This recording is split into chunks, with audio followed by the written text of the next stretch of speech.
Where are we? Excellent. Okay, we are live. Thank you for joining us, everyone. My name is Georgie. I'm from Procreate. You would have seen me on Instagram. In the comments today, we've got Lol. She's going to be talking to you and sending through any questions you might have. We're here with Steph today. He's going to be painting on his incredible Mech model. No, you cannot download it. I'm really sorry, but we're going to have a look at his painting process. Steph, do you want to tell us a bit about yourself? Thanks for joining us. Yeah. Well, thank you for having me. It's always a pleasure. Well, I'm a 3D artist, and I've started as a 3D animator in the video game industry in the early 2000s. And since I've been a creative technologist for the past 15 years in the advertising industry. But I love to keep in touch with a bit of sci-fi and fantasy, so I do a bit of illustration work and concept art here and there.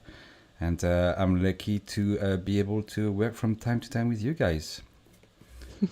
Always a pleasure. So I think we might as well just dive in. If you guys are watching this, Procreate 5.2 has some 3D features, and we are going to look at them. We're going to see how I've painted this guy, and hopefully during the process we'll learn a little bit about what's the anatomy of a 3D Procreate file. What are those 3D layers? What are they made of? Maybe we'll look at the 3D material brushes as well. And I'm certainly going to show you probably very early in the stream the new transform tool, because I was very happily surprised by how powerful and fast that is. Yeah, some changes to the transform tool with this. This is amazing. I mean, I was like, oh my god. Well, I mean, we're gonna get there in a minute. But I think first let's have a look at this guy. So it's quite a lot going on there. So let's try to see how it works. So when we open the layers in the Procreate 3D file, you see that right underneath that curvature layer, there is a layer that I cannot select, which is basically the object itself. It gave me a funny name, Mech Mat. Basically, Mech was the name of the object, and then Mech Mat was the Mech material. So it kind of creates a name based on the object and the material. Anyway, that's not really interesting, but we can see all these layers underneath that, and this is pretty much how I like to set up my my 3D object. Basically, I start with a metal base, obviously only for if it's a mech or something, a hard surface. So I start almost like if it was in real life, right? So I start with this kind of metal base, and then on top of that, I do the paint work, like a base of paint, and then I do a paint layer, which are these ornaments. We're going to look at that in detail after that. And then some more paint details, and I put the stencils, or these are the decals or the stickers, however you want to name them. And pretty much, I create that kind of stack of layers. So let's strip it all down. And we have here two things I'm going to talk about a bit later, which is ambient occlusion and curvature. So I'm going to leave them on for now, and progressively I'm going to remove all those layers, to hide all those layers, right, until we have our mech all white. So here I'm going to show you this ambient occlusion and curvature layer. If I remove this ambient occlusion, now we have a very bright and very unified mech. That ambient occlusion is something that you can calculate in your 3D software, the one that you use. I've done mine with 3D Code, but you can bake a ambient occlusion in Blender or any other 3D software. And basically what it is, it tries to find all the small gaps and interstices, and when an object is close to one another, and it's going to try to simulate the ambient shadows, right? That's awesome.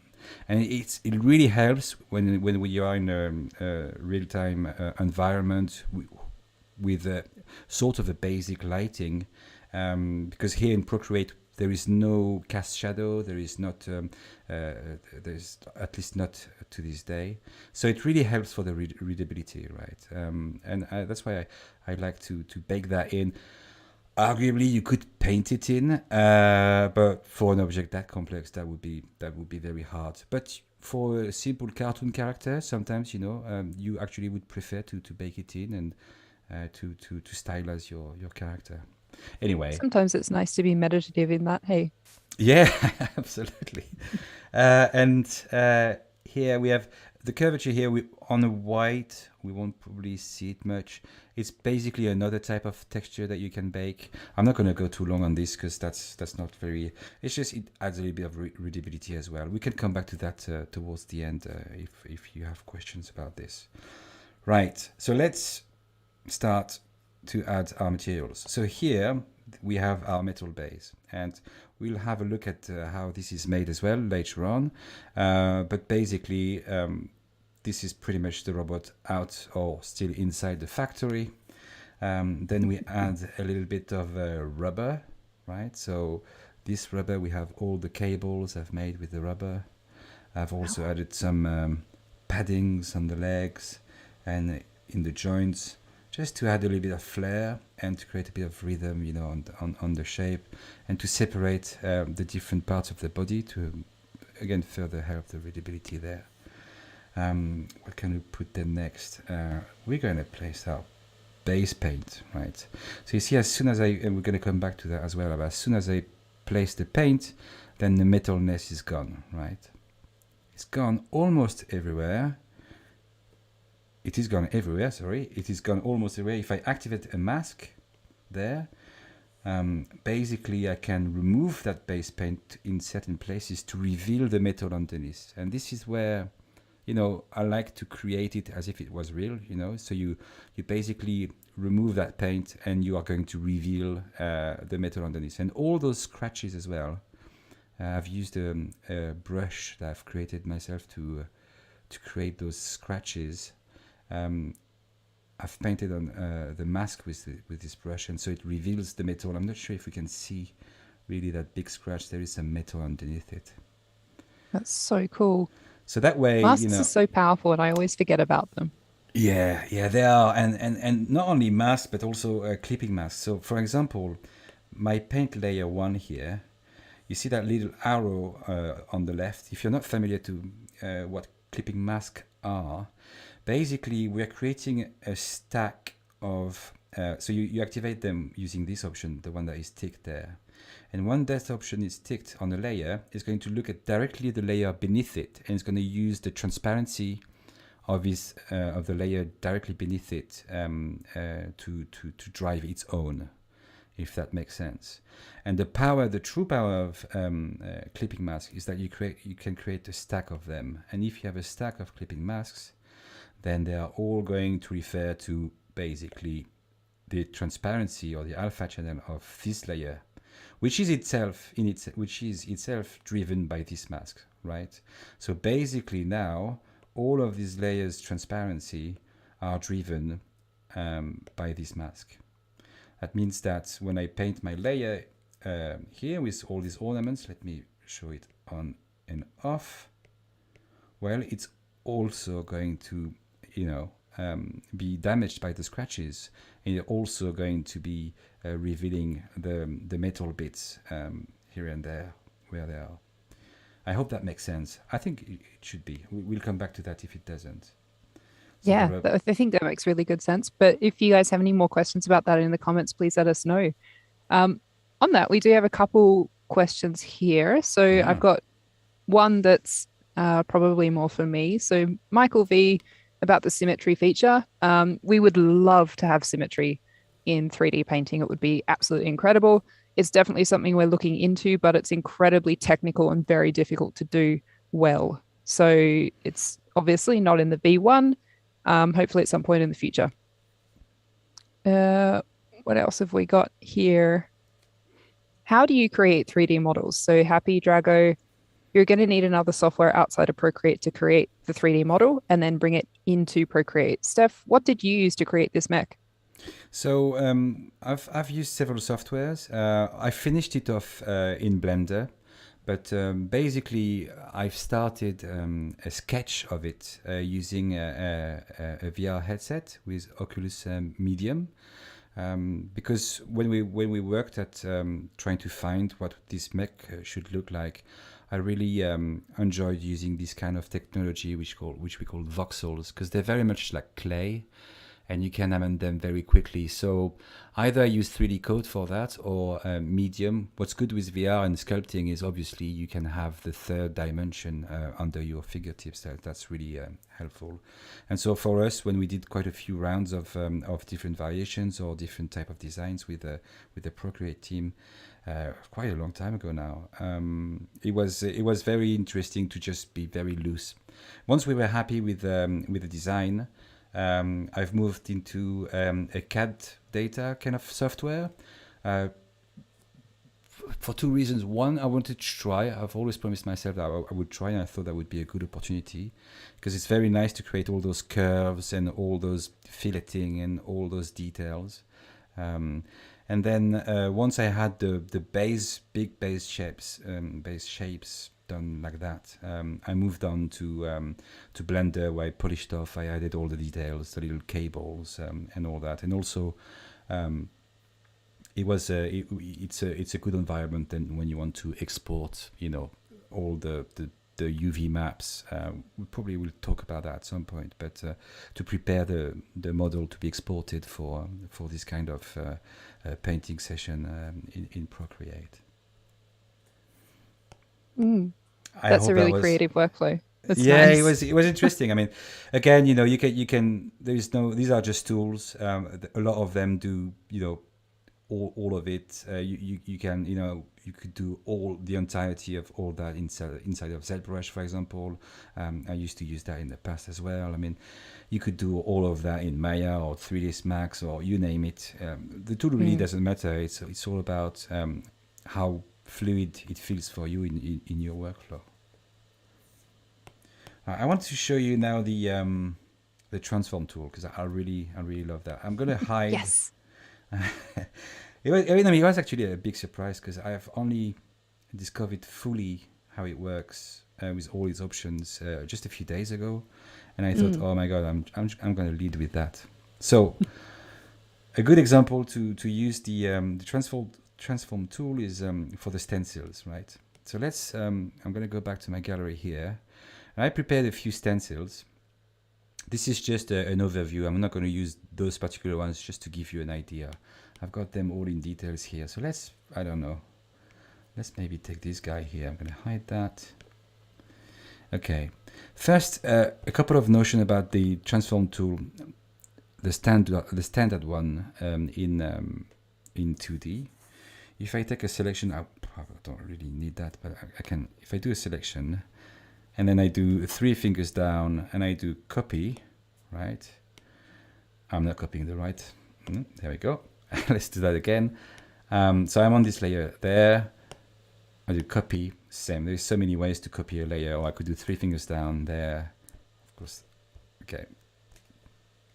My 3 fingers are not working. There we go. Copy.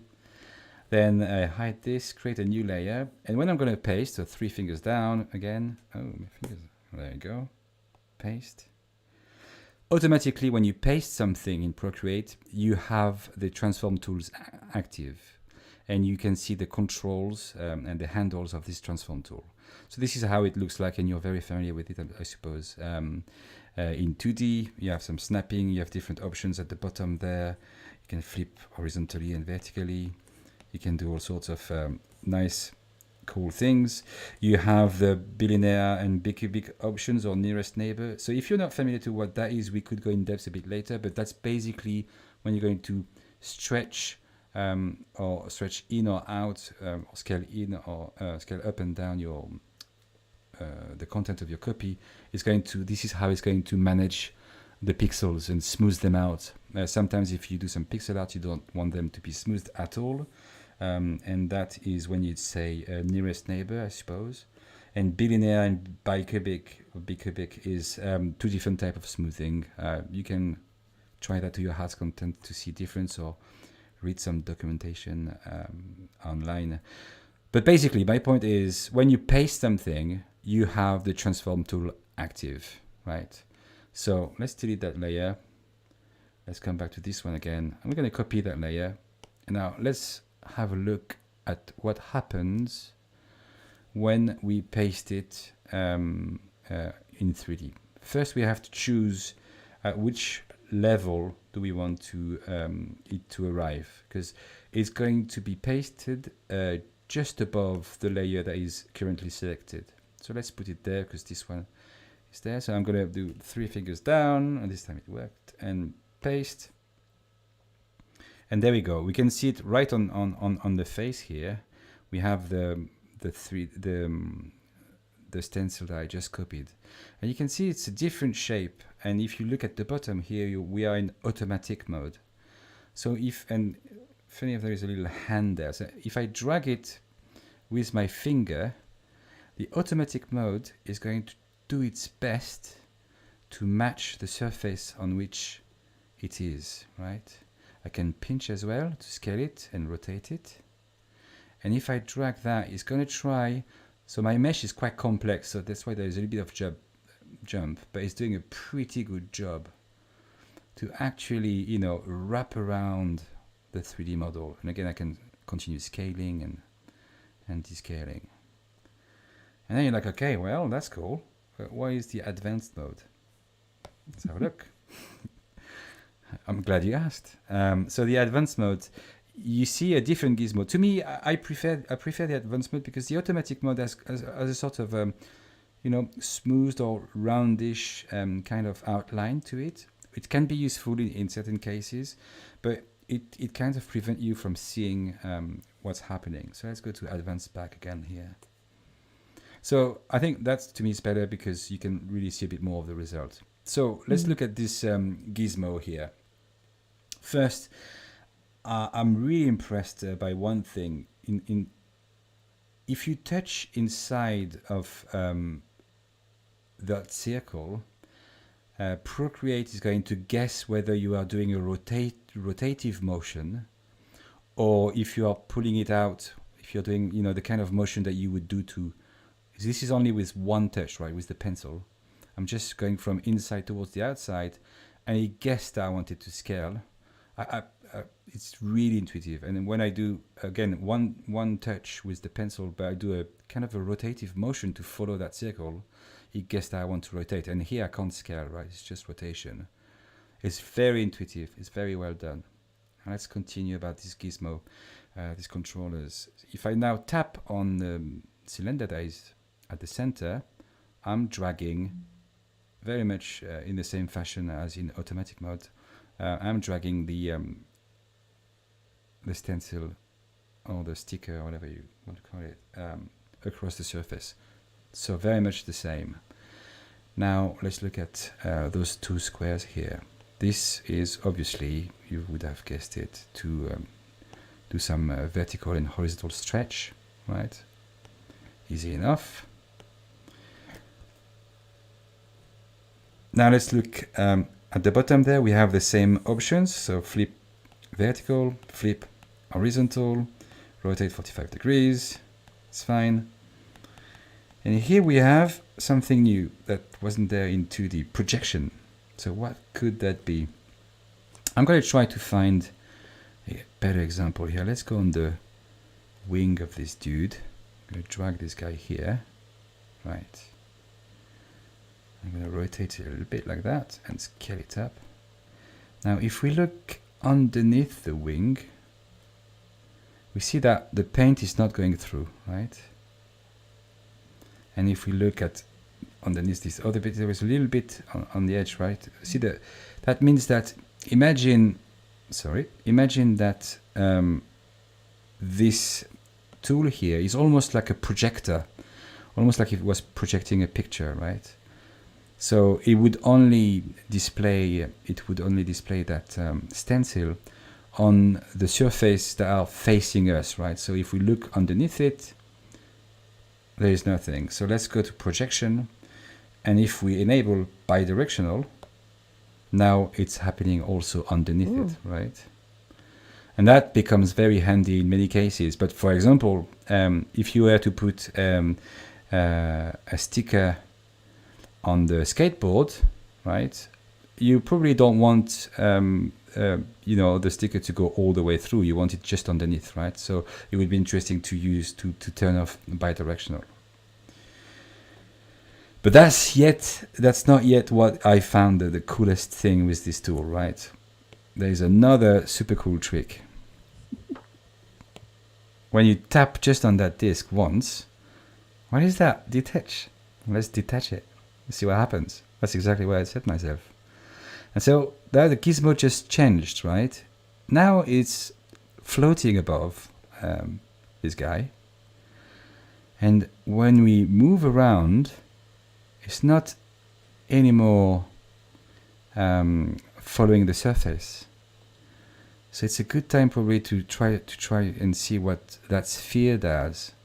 And this is to change the angle of projection. Whoa. Right? So if you really imagine that dude now is like a projector that is projecting paint, like a video projector. Now you can change the angle towards, you know, towards which is projecting towards the surface. If you have worked with different 3D softwares or video games engines, this is called it's exactly the same thing as a decal, right? In video games, you can, or in other 3D softwares, you can have decals. Mm. And basically what they have, the decals though, in those softwares, they tend to just stay decals. So they would always have that kind of transformer. But in Procreate here, what happens is once we commit to the transform tool, obviously that paint is now committed into the layer as pixels, right? So this is just a temporary decal. So I'm gonna show you something, the final element of this tool. If we look at projection here, we have projection depth. And you see that my projector here is facing towards the left, right? Almost towards upward, right? And let's look at what the depth does. You see, we have a box that shows us, that tells us how deep is the paint being projected on the plane that is represented by the 3D controls. I hope that makes sense. I think it probably should.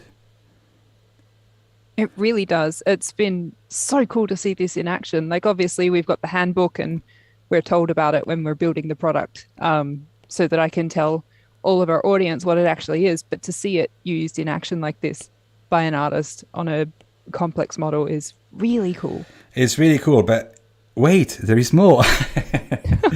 No, I mean, there is a cool way. When I was using the decals, you see, so let's commit to that. And list. Oh yeah, just a final thing. When I pasted that, it created that inserted image thing. So I was not on the stencils, right? We created a inserted image thing. So for now, I'm going to delete this. But when I painted the layer 1, so these dudes, right? I had not yet done my my research on the transform tool, and I had to paint. I did paint all those things kind of manually, you know, and I had to decide, okay, I think that could look cool, and maybe a couple of ones on the head. Maybe I'm going to do, and it felt that I was doing something.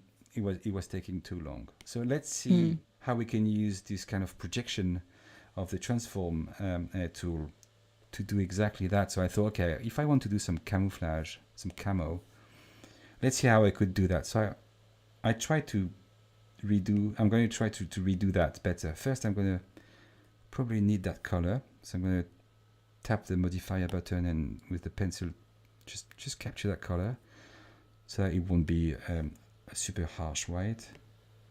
And I'm going to try to create a new decal just to do this sort of camouflage thing.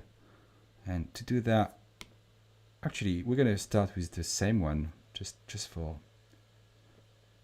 why not? And let's go back a few versions of Procreate in the past to celebrate again Liquify tool. I'm going to use that. Here it is. I'm going to use the push, the size, add a bit of momentum for fun. I'm going to do this kind of stuff. Right, I'm gonna try, basically I just want to do a bit of a camo type of pattern, right? So I'm just pushing those things on and off. And I forgot as well how powerful this thing is. I mean, look at that. When you move distortion. Amazing. Where was that? And adjust, last thing. It's just, it doesn't get old. So cool. So fun just to play with. Yeah. Oh yeah, I wanted to talk about that. Yeah, I had this discussion earlier on this week about playfulness. And this is, I wanted to mention that with the transform tool, because this is exactly what I was going to talk about in a second. So, okay, let's say, for the sake of the demo, this will do. Now let's give it the color that we just captured. This is so hypnotic, it could stay all night. Okay, let's move on. So we're gonna lock the alpha and we're gonna fill the layer so it's filled with the correct color. Again, three fingers down. It really doesn't. I'm not gonna fight it. Copy. Go back. Yeah, sometimes. And we're gonna place it at the correct place, so it's layer 1, so that's good. And whoa, 3 fingers down. Yeah, that worked. Paste. And here it is. So this is our guy. So again, for that purpose here, we're going to go back to advanced mode. You see, we can't quite see there. So we are back to advanced mode here. I'm going to scale this guy right up. And you see immediately, we already have this kind of effect that we were after. Right, you can move this guy, you can rotate it, and you can explore design so quickly, so easily. It's really, really satisfying. Let me do the projection thing as well again, bidirectional and the depth. I like to put them to the max. And then when you move these things together, you can iterate different designs and different things. Obviously, I suppose my camo was not detailed enough, but there we go. See, and you can literally, I mean, you can do that with decals on computers and stuff, on other, but I think it's probably the fact that it's multi-touch and it's so fast. It's 120 FPS on an iPad. It's very satisfying. Like every millisecond, you have a new proposition about, okay, how about this, or how about that, or if I project that way, we're gonna have something much more. I mean, I don't know if it's just me, but I find this absolutely amazing. Like, because no, me too. Bear in mind, it's still a very young tool. It's the first iteration of 3D in Procreate, and already I found something that I would definitely use to create different variations of designs, to do some concept art, right? Because this is so fast compared to the time it took me to paint all this, right? So we can commit to that version now. Maybe let's have something a bit more on its face. Yeah, a bit of diagonal like that. But then we're going to still continue and push that even further, because, well, nothing stops you. First, let's do something else. Nothing stops you to, oops. What do I want to do? Yeah. This is what I want to do. Nothing stops you to add another one right on top. Again, advanced projection, to further refine what you've just done. Let's put it in, let's detach it. If you wanted, say, more details, let's on this thigh or something, right? If you wanted to have, smaller ones there because you want to go big, medium, small, the usual, that would look cool. You can commit to that and then go back to your layers and merge those two, for example. Why is this 13 one? Right, well, let's merge those 3. But you could we could also try something even different. Let's have a look. I've prepared something earlier. I've used this kind of super cool Some people will recognize themselves. Super cool Swedish camouflage. Right, the original color is that. What? And yeah, they have that on their jacket or on a lot of their gear. I find it super cool. Really? Yeah. It breaks the shapes, and I think it's to go in the. I mean, I'm not a specialist. I suppose it's to go on ground and in the forest, so it's very green. I'm not sure if this is the official colors, but I think it is. Have a look online. It's quite interesting. So I've just modified it so it's more in tone with ours. So I'm going to appropriate. Well, yeah. So I'm going to copy that. Let's get it back in there. And let's see what happens. So 3 fingers down again and paste. So it's here. Advanced. Let's detach it. Projection. Change the depth to the max. Bidirectional so it goes all the way through. Let's grow this guy. Let's see if we can have something quite nice as well there. I mean, I'm improvising a little bit because I have not yet played a lot with this guy, but I think it could look cool. And again, when you rotate, you have all sorts of propositions arriving. I think for a model that big, I probably would have to do it a few times. But even when it's big, I think you have also warships in the marine that have this kind of huge geometrical shape as well in the blues and in the darks to kind of create those very cool patterns as well. And that could look really good, right? So we're going to do one big one, and then we're going to refine with smaller elements probably here and there. But I think it's kind of creating some nice cool things for us there. And it's more of a trial and error. And this is where the playfulness, when you have tools, when you can afford to be playful during your workflow, this is such a nice fuel if you can have it. Instead of grinding and suffering throughout your trials, if you have tools that allow you to have fun and super fast feedback, the amount of energy you can get out of that, and even in the looks, is it's huge. It's super important in my opinion. So let's put another one, and then we probably would have to, I suppose, move on to something else.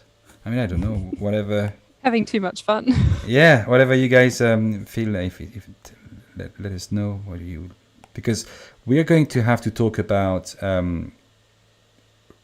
roughness, metalness. How do we define those 3D layers? And also probably, we'll have to talk also about let's call it a day for this for now. We're also going to have to talk about 3D materials with brushes. So much fun to use. Yeah. So While we're finishing up here, I just had someone in the comments asking, do you need a computer to make the models? Not necessarily. You've got a bunch of different options, whether you've got a desktop or an iPad. There are some apps that are available on iPad to do your sculpting, just as long as you have the ability to export in OBJ or USDZ and have a UV map with your model, because Procreate needs the UV map to paint on. So those are the requirements. Steph, I've got a question from Lol, actually. She wants to know, how did your relationship with 3D start? How did you get into this? Well, I was always very keen on computers when I was younger,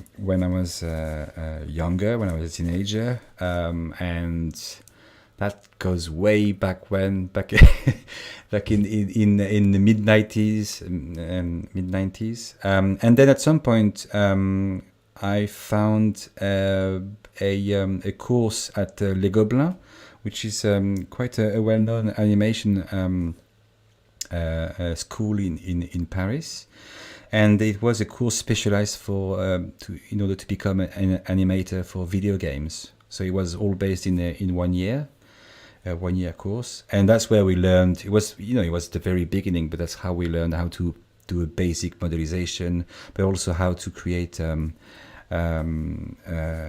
skeletons inside of these models to animate them further after that. And then, I was hooked after that. I continued. I've been an animator for a couple of years in a studio, in a video game studio in Paris, and then I always continued to work with 3D. But I became a creative technologist because I really like to be able to code as well, to do procedural stuff, to do generative art. And so that's I try to have this kind of two extreme poles. One where you can have you can create and generate smart tools and code a little bit to have art generated, and on the complete opposite, to continue drawing and paint. And that's why I many years ago I started to use Procreate to paint and draw more traditionally. And that's why I was super happy when the 5.2 came out, and when I joined the beta testing. Finally, those two worlds are meeting, and this is huge. Shall we make it desert? Yeah, desert edition. Yeah.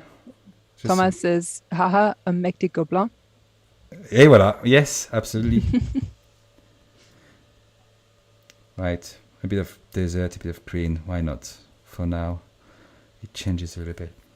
Right, and so we can imagine now, we could repeat it again and again and again, but we could place back these stencils. Or some of them are green. I suppose that's all right. Yeah, this one's looking not too bad. So let's have a look at what could we do with this guy. Actually, yeah, well, let's keep it that way. We could start using...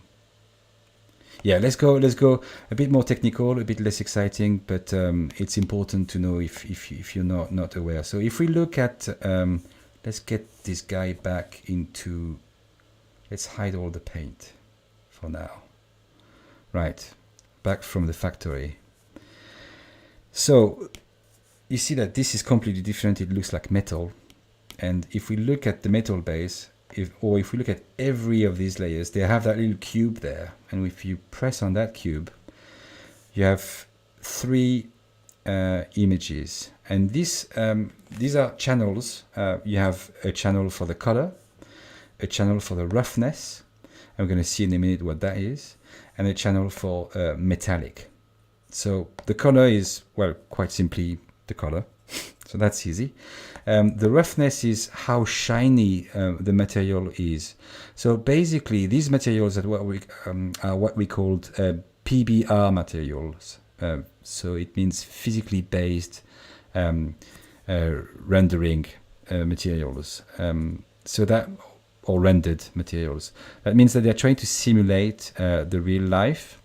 And they the people who've designed that and made it a standard in 3D, they've tried to think about how to break this up. And roughness is a very important one of them, as well as metalness. And we're going to look at what they do. So if I was to select my roughness, and if we were to look at the curves, I'm going to go on gamma. So if I was to lift this guy up here, basically I would make my roughness, the roughness channel, brighter and brighter.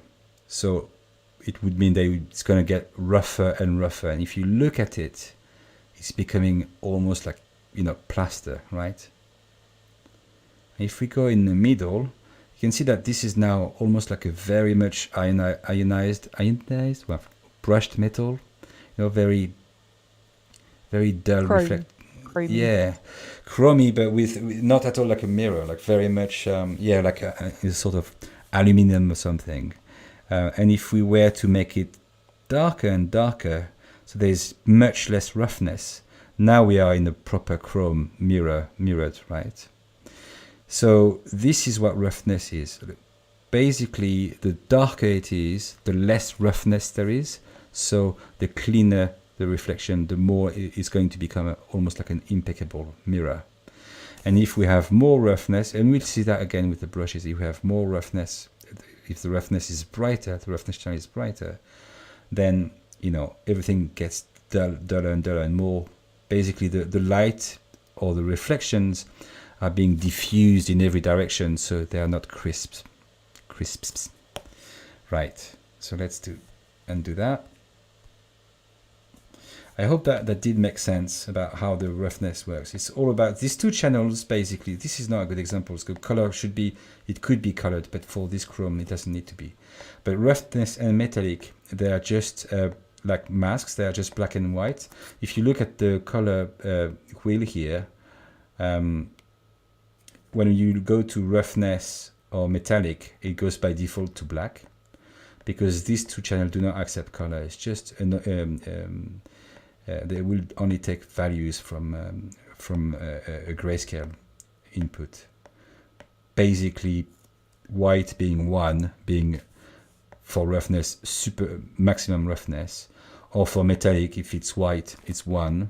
It's absolutely metallic. So let's have a look at metallic. If I was to do a bit of curves there, and if I was to darken it, now we see we're going to become as if it was, more like a white plastic. So the darker the metallic goes, because when I'm doing that, I'm basically darkening the entire channel, the less metallic this material is, right? So now it's more like almost like a white plastic. So I hope that makes sense. We'll go through roughness and metalness and metallics again when we're going to talk about the brushes, right? Did it make so much fun?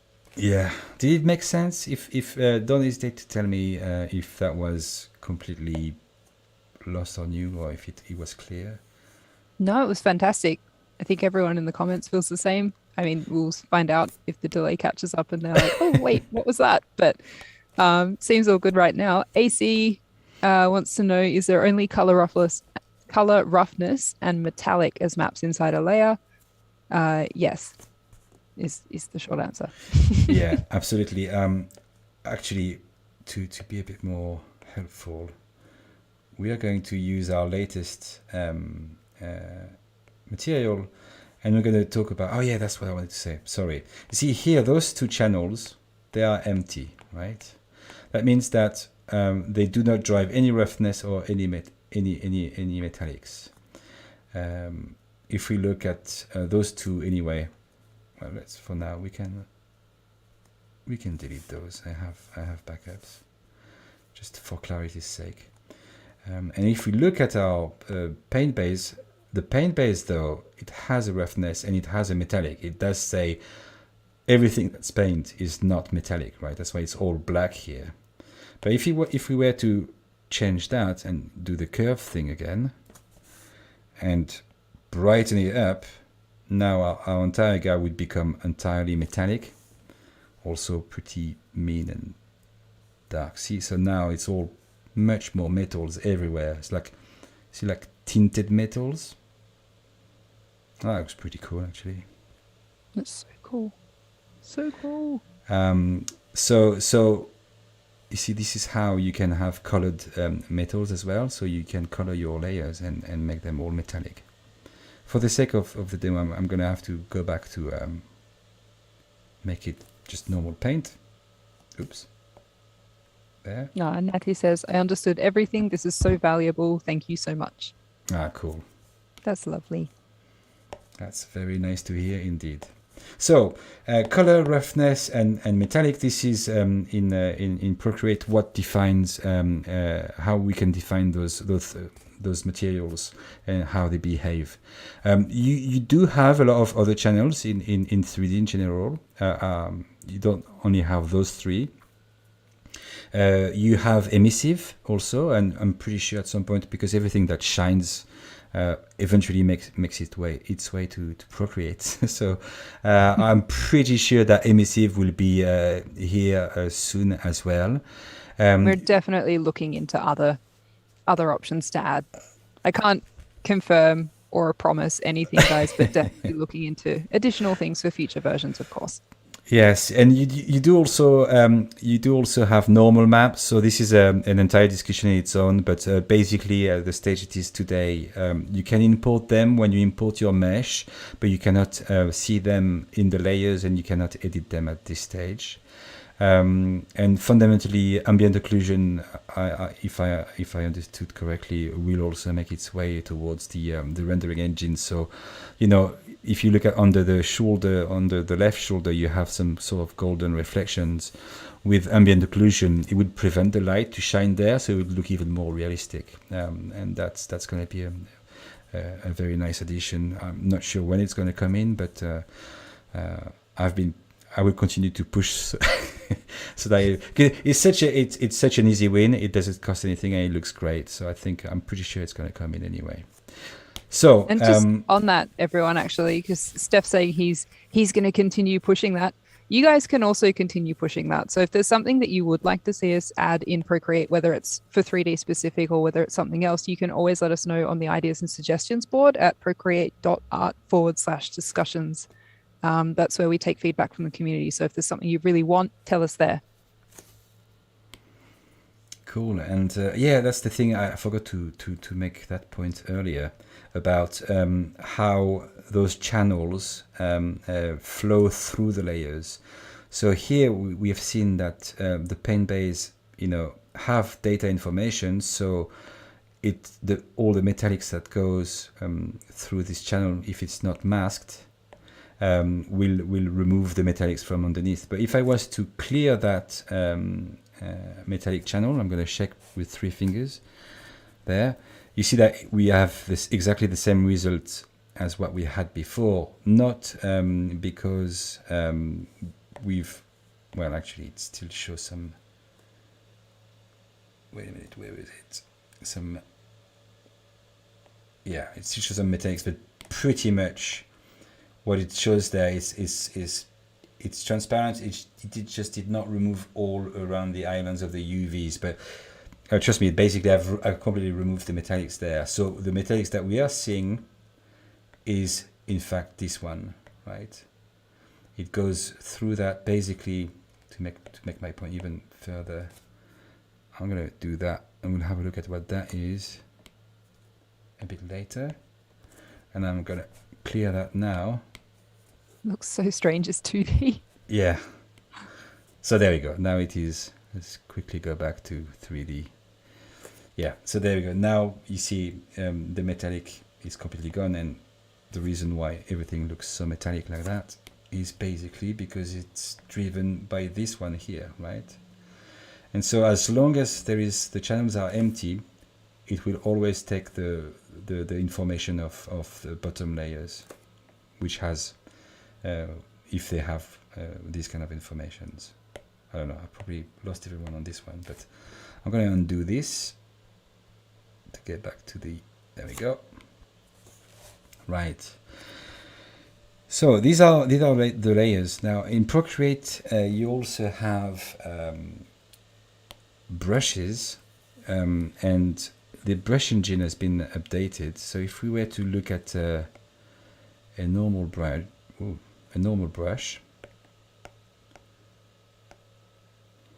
you can see that at the bottom you have a new category here, which is materials, and you have metallic and you have roughness, and both of them we're going to look in detail at how we can drive those.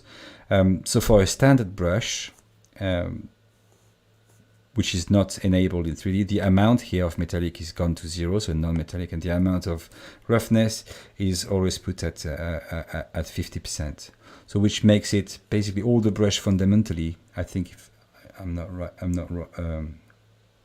understood well, do have 3D materials, but these are their defaults. Also, I think that a standard brush won't wait a minute, I have to think about that. Anyway, sorry about that. Just thinking not quite out loud, but thinking about something. Sorry about that. Let's go to some 3D materials. So I've created one for dust, right? And if we look at the materials here, Of course, metallic dust is not metallic, but I've placed some roughness there.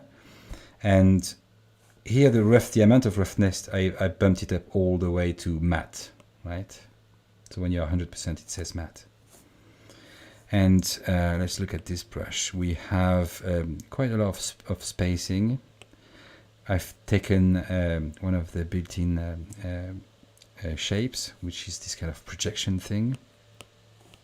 And I've combined that to a cool grain here to have this kind of, you know, looks like sandy, very dusty kind of brush. Let's have a look at how it behaves here.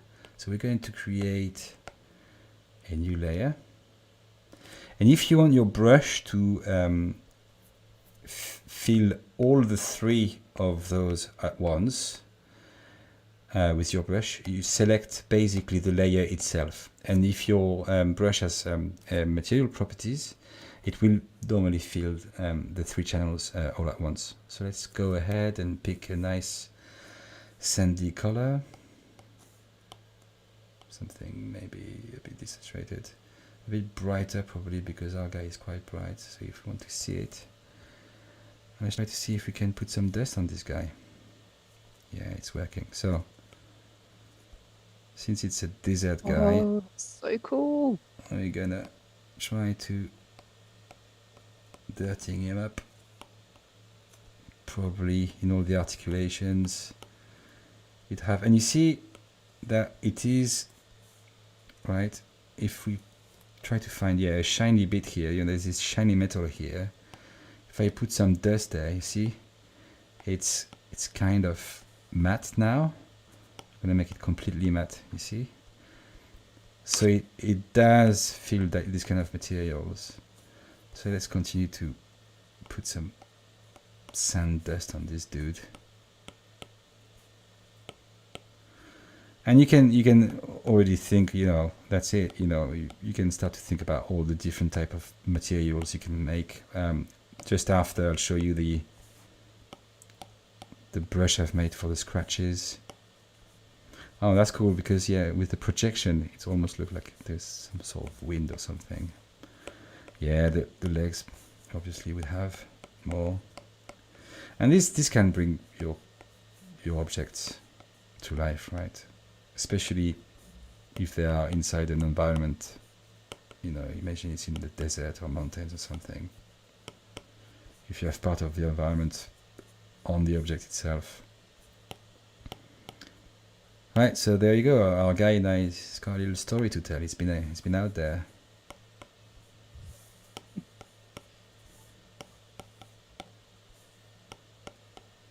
Right. Lauren, where can I download this robot? Unfortunately, you can't download this robot. This is a model that Steph created for us as a commission for Procreate 5.2. So unfortunately, it's not available for public usage.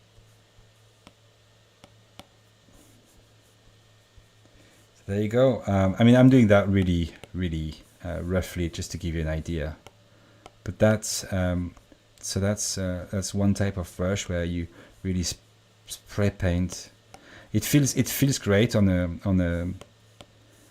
iPad, really. I mean, and with such a speed and a touchscreen, I think I was really surprised how natural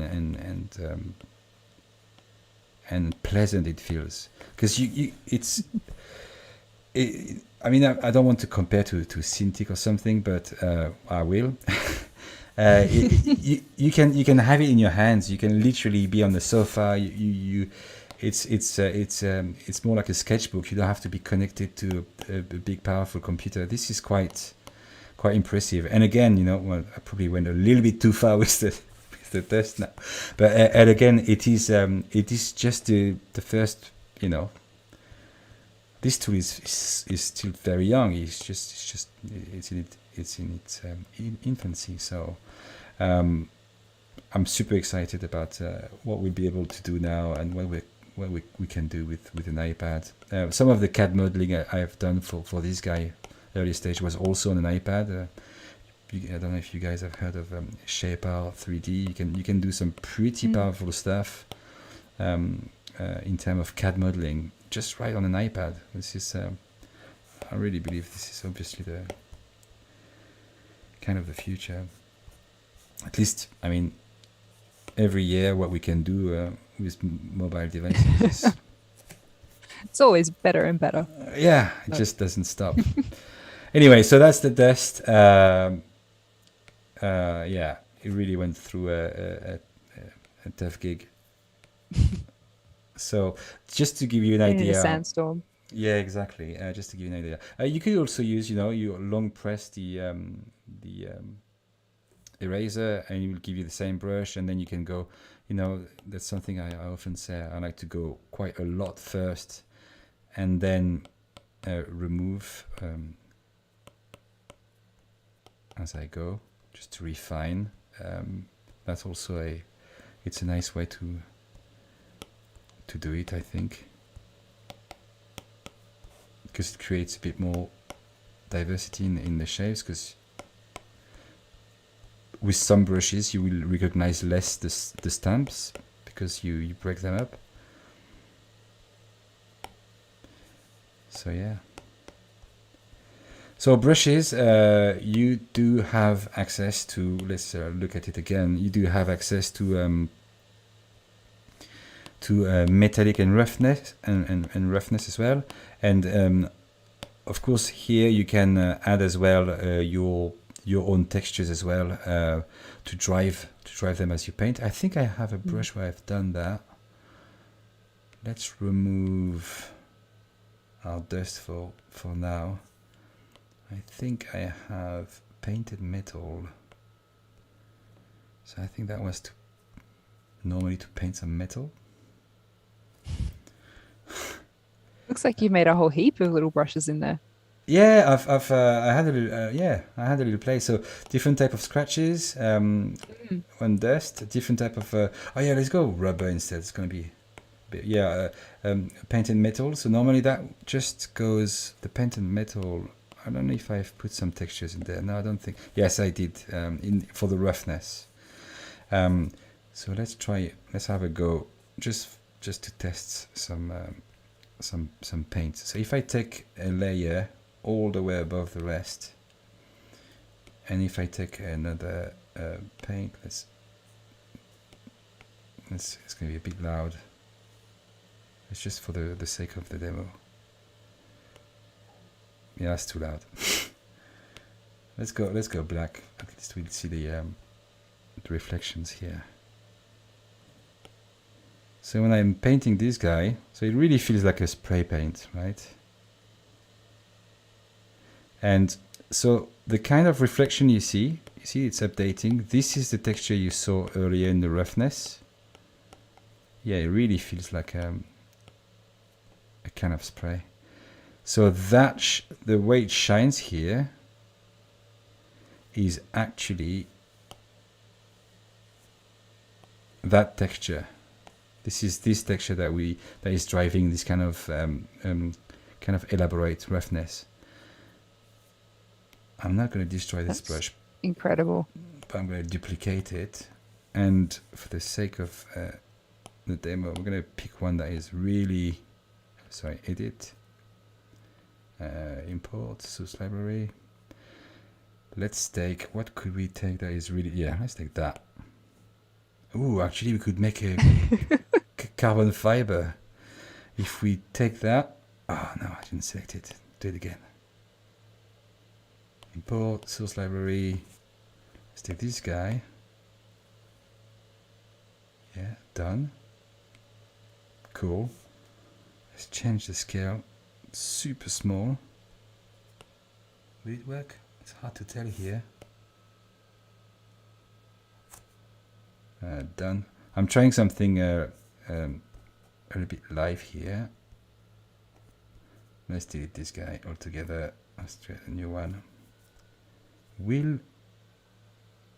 Oh yeah, you see, we see those big shapes here. So the roughness now is driven by this stuff, right? So you see, I'm going to try to do something where I'm going to put it scale to super small. So let's undo this. And maybe we'll have something that would be almost the beginning of a carbon fiber of some sort. I'm improvising here. Ah.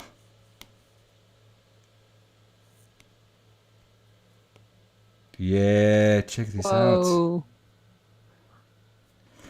Yeah, so that's cool. Maybe it's a little bit small. So this is because of the resolution. Yeah, this is pretty cool.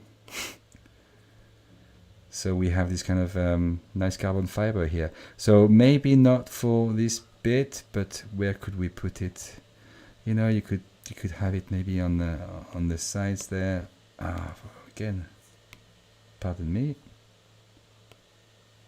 You know, some of the material could be like that. So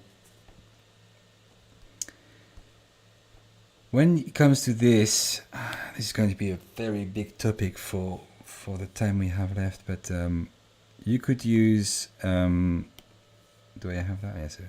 So you can still use the selection tools just as you used before, because the Procreate engine is based on projection. So when you stop moving, everything you do in the 3D space is first, if I understood well, done in 2D, and then projected on the mesh once you commit, once you release your. So basically, that selection I've just made is going to drive the projection I'm going to put there. It's very harsh here. If I deselect now, I have, you could have something quite clean.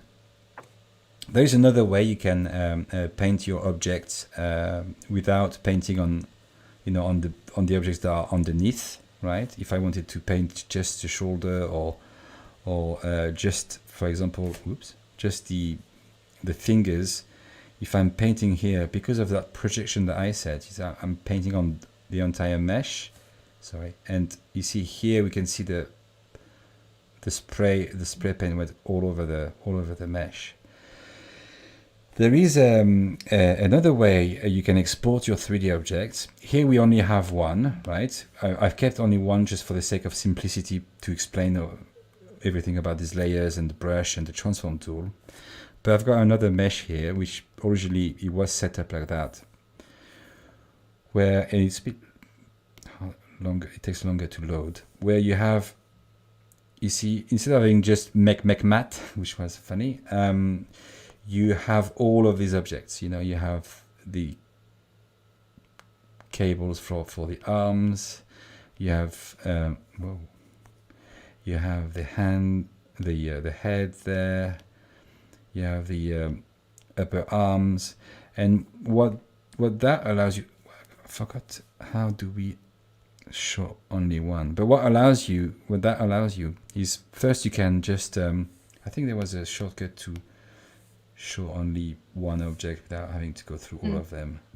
You can long hold on the visibility checkbox. Ah, that's the one. So let's pick one. What should we take? Shoulder or arm, shoulders. And so thank you, Georgie. So you do that, and then you can isolate your objects, and then of course, for obvious reason, it's much easier to paint on. But that when you set up your mesh like that, see if I press long again, of course, obviously. If you set your object up like that, you have to do.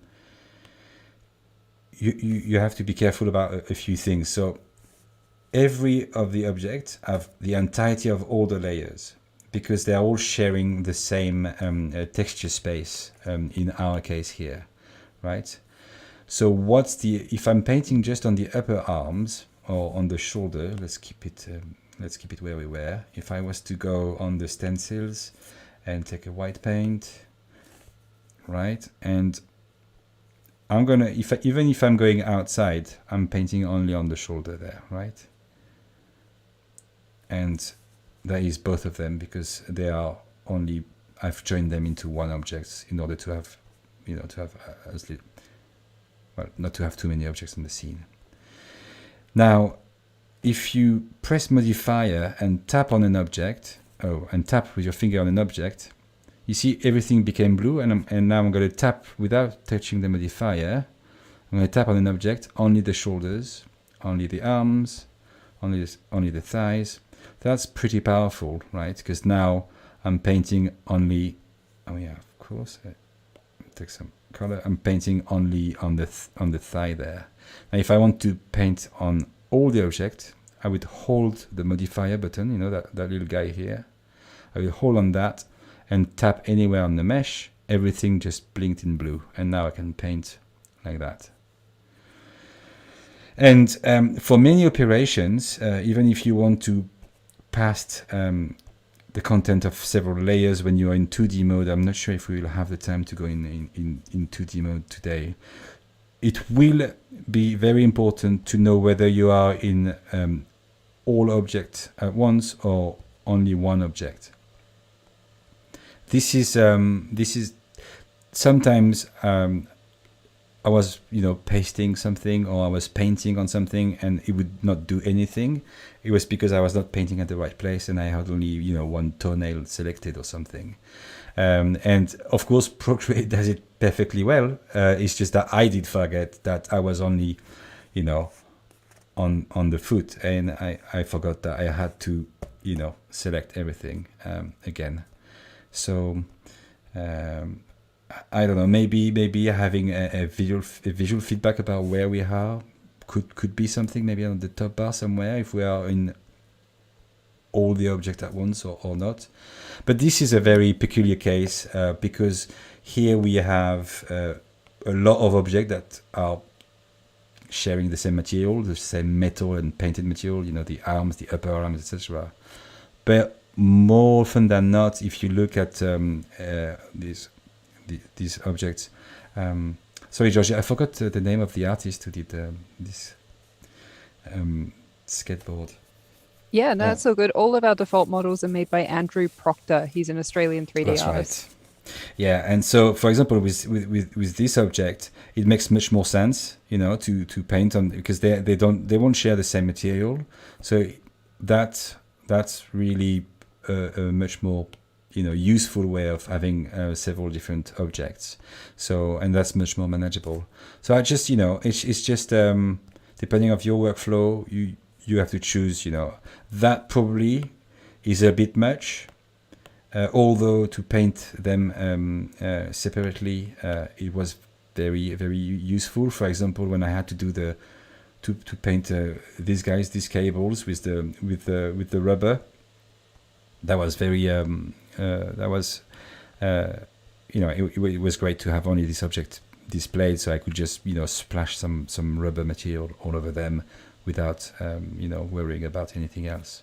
Whereas if I was to do it on our previous guy, although it's a bit simpler and it's a bit easier to the eye, because you have only one object and all the layers. If you want to go in there and paint all the rubber without painting on the other objects, well, it's going to be a bit rock and roll, right? So yeah, that's I think that covers quite a few things already. I don't want to bore people to death with more technical details, but I'll be very happy to answer some questions. Yeah, absolutely. Yes, am I? There we go. We're on my screen's happening. Cool. Have we got any questions in the chat, guys? Let us know. And yeah, I'm gonna go back there. Do that. More people wanting to download the Mech. Sorry.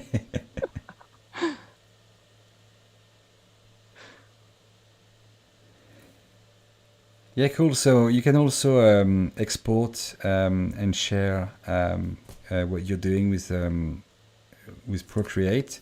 I think that's one of the great thing is at the bottom there. You can export all your textures in one go. So that's very handy. When you export an image, it's going to export a screenshot of pretty much what you have on screen, right? And you can choose. That's That's before. That just as before. You can also export 3D objects, so that's also very useful. And I think, but I've not played with it yet. Is the animated GIF the 360, or where is it, the 360 thing? Animated MP4. Animated before. Right, there we go. I think that would create a 360 of the object. Oh, there we go. First time I opened that window, by the way. Really? Oh. Yeah, I've not tried yet. So yeah, that's a nice way to showcase your work.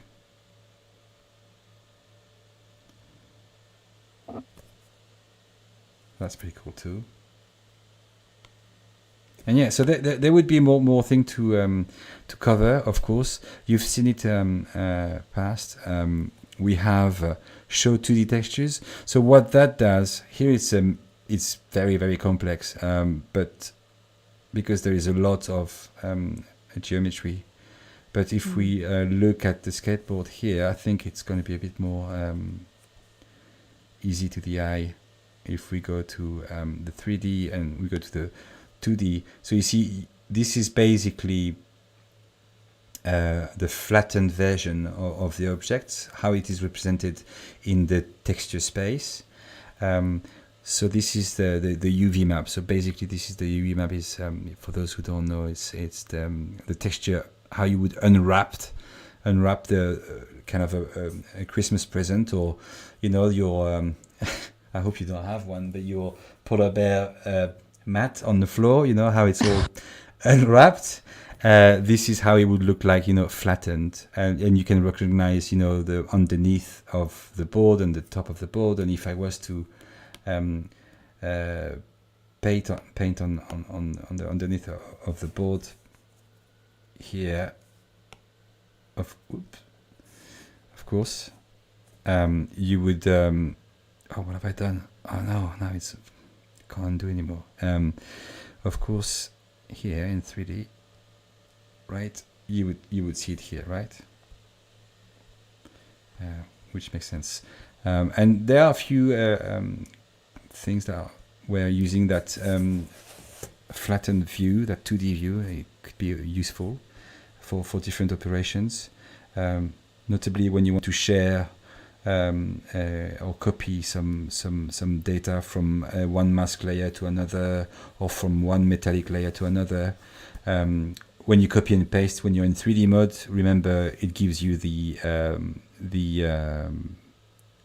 transform tool, the 3D transform tool. So if I was to, I want to take all the metallic from say, it's all white, but if you had, the roughness, yeah, there we go, that's better.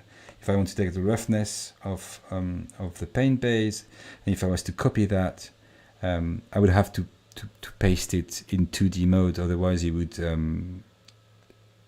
arrive. I'm going to show it here actually. Otherwise it's going to give me the 3D transform tool, right?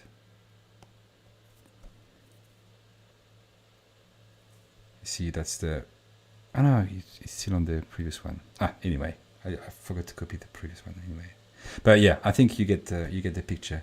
So that's where the 2D textures can be useful, is to copy this kind of data. But it's quite rare. If you're there just to paint and to have to paint your model a bit more traditionally, as you would do on the real sculpture. The 3D mode, there is already plenty of things you can do in there. Steph, AH Creations would like to know, how long did it take you to make this model? Well, we went through quite a few iterations, but I think all in all, if we were to combine it with the different amends and changes, it was about 5 days, I suppose. But it was spread across quite a long. 5 days. No, with all without the amends. If I was just to take, because we did quite a few sketches, quite a few versions, but without the amends, like all in all, just for that version of that guy, it would be about 5 days, between 4 and 5 days, or 3 and 5 days. And with all the different iterations of different design that we try, is between 6 and 7 days, something like that. Yeah, something like that. Bit different when you're working as a commercial commission rather than just doing something for yourself. So this model was made for us at Procreate. So Steph did this as a commission. So yeah, it took a little longer because we have to go through feedback rounds, and we're in Australia and Steph is in France. So time zones play into it as well. Yeah, and also, yeah, I was doing it on my spare time as well. So it does create a little bit of a longer period of time. Why not? Would like to know, how long have you been designing robot/mech characters in general? Well, I've always loved sci-fi since I'm very young. So I was drawing those silly looking robots on paper when I was a kid, and you learn slowly but surely, and you learn new tools, and you look at what's done out there, and it's a constant growth. I don't think I have done like a 1-year course on robot or something. It's more like a global interest, and you try a lot of different things. The company I work for full time, we had the chance to do a VR game as well. So we had the opportunity to design robots, and spend a bit more intense time in designing flying drones and weapons and things like that. So that was pretty cool. That's so cool. But otherwise, other than that, it's always been on my free time. So it's hard to quantify really. But I think it's like anything. Do as much as possible as what you love, and at some point you hopefully get better at it. Right,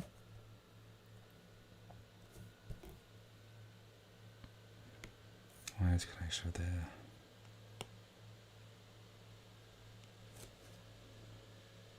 Any more questions, guys? Kind of just popping along, talking to each other and commenting on the mech and everything.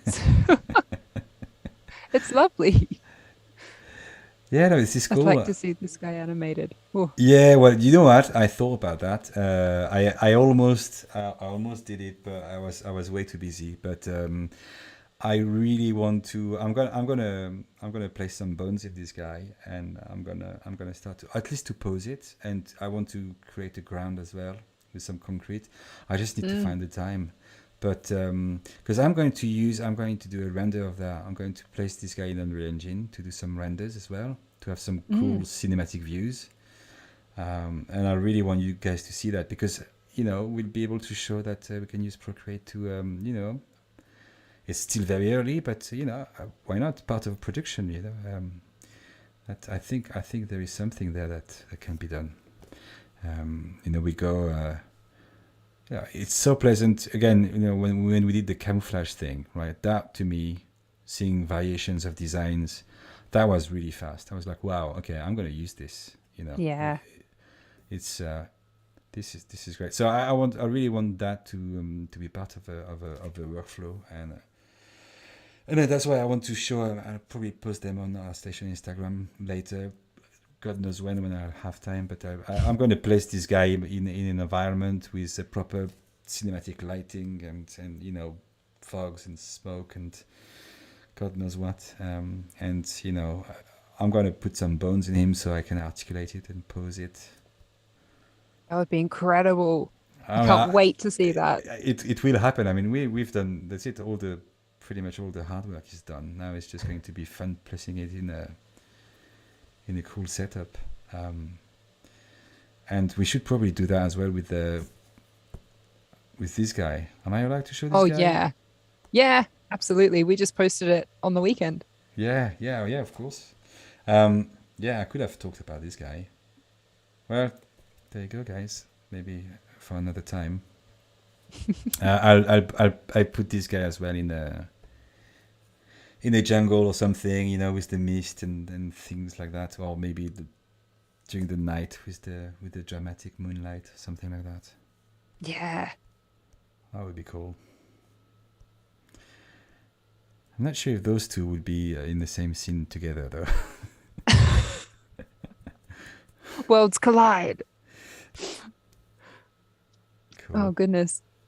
Okay, have we got any more questions before we kind of wind it up, guys? What have we got here? Question for Procreate. What feature would you like to have next? Oh, goodness. It's kind of, I can't really think of anything because we've just done this release. So everything has just been focused on this release. I mean, what wouldn't we like in Procreate is just one of everything, I guess. One of every feature ever. Well, I liked what you said with James on the live stream when you were in your studio, where there is something quite nice about focusing on painting and having this kind of intimate moment of creation as well. I think, I mean, yeah, that's something I wanted to say as well. Is that the amount of effort that you guys have put into transforming something really complex and trying to make it very simple. I mean, to put 3D inside Procreate, that's so ambitious, and to make it feel like it's, I mean, of course we have plenty of options, of course we have all those things going on, of course when we go to the 2D view it's a little bit impressive, but you've made it look very simple and very natural, and again, I suppose there's a lot of finessing that's going to go on, and a lot of tweaks, and a lot of in the next version of the tool, but I think this is already a huge amount of work to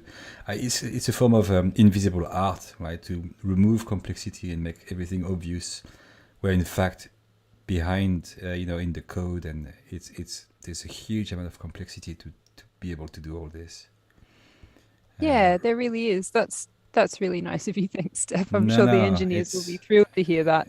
They well, put a big lot up. of work into this. I think James said it was around 14 months of development time just Wow. for the 3D stuff that we've put into this. So it's been a huge process. And of course, there are so many other things that we want to add to 3D. It was kind of a situation where we had to step back and go, okay, well, we could keep making new things to put into this, but at what point do we go, okay, look, this is a V1 and this is where we should stop, and we'll focus on the other things for the next update. We kind of crammed as much as we could into a V1, which was a lot of late nights on our devs part. But I think what you said about it being a kind of invisible art form to remove complications and make it simple again and bring it back to that 2D painting feel is really, that's the heart of what they were trying to do. Yeah, so this is impressive. that's awesome. This is impressive. Really, really well done, guys. Looking forward to see what's up next as well. Yeah, absolutely. Definitely. One more again. No, you can't download the Mech or the Alien Cat. I'm really sorry, everyone.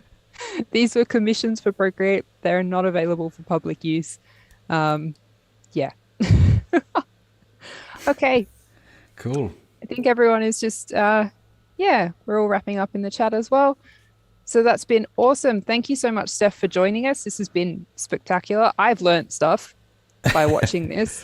Well, thank you for having me, Georgie. It's always a pleasure. Anytime, really. And guys, you can follow Steph on Instagram and ArtStation as well, I think are your two main ones, aren't they? Yeah, they are. Yeah, absolutely. Yeah. So you can follow him at Stéphane Bourez. It's in the caption for the video here, so you can go and follow him there. If you guys, just to wrap up, need any support, if you have any feature requests, you can always let us know on our website. So procreate.art/support for our support team, or /discussions for our boards. And you can go and give us suggestions, that sort of stuff, anything that you'd like to see in 3D in the future. And of course, you can find us on Instagram, Facebook, Twitter, and even TikTok if you're there, although that's some behind the scenes embarrassing stuff. So probably don't go there if you want information on 3D. Anyway, thank you so much again, Steph. It's been great to sit here and watch you paint. So informative as always. Well, thank and you. we'll catch